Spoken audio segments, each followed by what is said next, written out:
All right, today we are jumping into a fascinating story from the Talmud that's all about immigration, identity, and, believe it or not, a really intense debate over a piece of meat. It's a 1,500-year-old legal drama that makes us ask a question that's just as real today as it was back then. I mean, really think about that. When you move, become an immigrant or an expat, what parts of your old home's culture do you hold on to, and which parts of your new home do you adopt? That question is at the absolute heart of this ancient story we're about to get into. So, let's meet our main character. This is Rabbi Zeira. He's a brilliant scholar, and he's just made this life-changing move from the huge Jewish center of Babylonia all the way to the ancient homeland, the land of Israel. He's starting over, in a new community, and that community has its own way of doing things. And here's where the drama kicks in. Not long after he gets there, Rabbi Zeira sits down for a meal and eats a piece of meat. Now, where he is now, in Israel, this meat was totally fine, perfectly kosher. But back in Babylonia, where he was from, it would have been a huge no-no, completely forbidden. And, well, people definitely noticed. This one act immediately kicks up a storm. Was Rabbi Zeira turning his back on his heritage? Was he ignoring the teachings of his own rabbis? Or was he actually doing the right thing by adopting the rules of his new home? See, this is about way more than just dinner. It's about the invisible lines connecting our laws, where we live, and who we are. To really get why this one meal was such a massive deal, we've got to rewind. We need to look at the legal argument that set the whole stage for this conflict, way before Rabbi Zeira even started his journey. Okay, so the whole issue really boils down to the rules of shechita, which is kosher slaughter. It's an incredibly precise process, and a core text of Jewish law, the Mishnah, actually debates the exact spot for the cut on an animal's windpipe. The details here, they are absolutely critical. And this debate gets super specific. It centers on a part of the windpipe called the large ring. You can basically think of it as a clear line in the sand. The stricter opinion said you absolutely cannot cut there. End of story. But another sage, Rabbi Yosei, had a more lenient take. He said, sure, you can make the cut there, just as long as you leave most of the ring intact. Now this sounds like a tiny detail, right? But this one anatomical point is where two whole legal traditions start to go their separate ways. So how did they sort this out?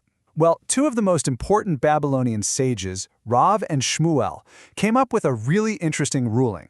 They basically said, okay, we'll go with the lenient opinion, but we're limiting it only to that one specific large ring. For any other spot, the stricter rules are in effect. It was a classic legal compromise, but one that definitely tilted towards the strict side of things. And this one specific, careful ruling is what sets everything in motion. Because while Babylonia went with this strict interpretation, the land of Israel, well, they didn't. Let's see how this created two completely different legal realities. This difference pops up in a big way with something called a diverted cut, or mugeremet, which is basically when the cut isn't perfectly straight. So in Babylonia, if you follow the strict logic of Rav and Shmuel, that kind of cut makes the animal non-kosher. Simple as that. But in the land of Israel, where they applied that lenient idea more broadly, the exact same animal was considered totally fine, 100% kosher. And right there, that's the core of Rabbi Zeira's problem. The meat on his plate, it came from an animal with one of those diverted cuts.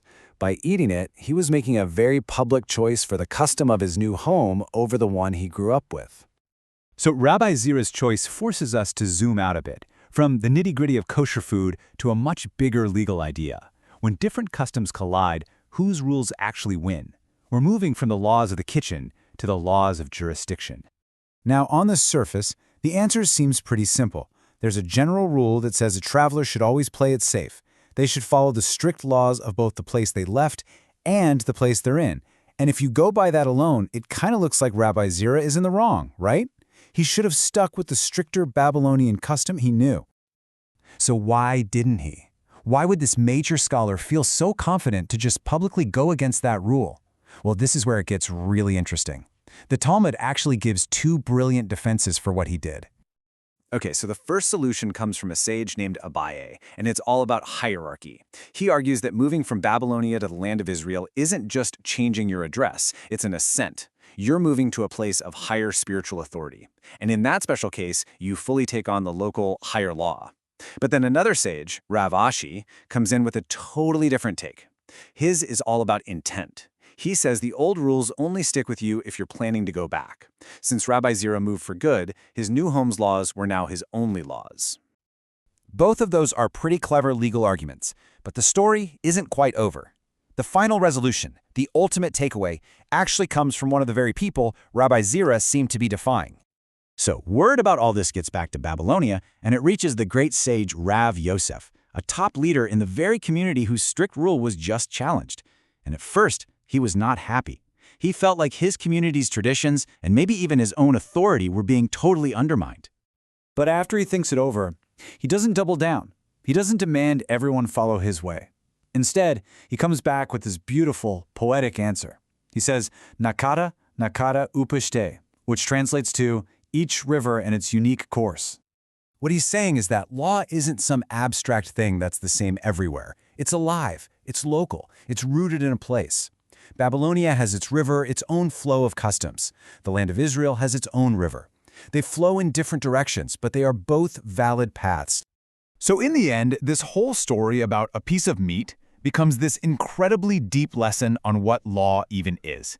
It's a reminder that our rules are so often tied to our geography, that moving can force us to ask really hard questions about our identity, and that law isn't some frozen code, but a living, breathing conversation that's shaped by people and the places they call home. And that leaves all of us with a pretty good question to chew on. You know, whether it's the food you eat, the slang you use, the holidays you celebrate, what are the local rules of your community, and how do they really shape who you are?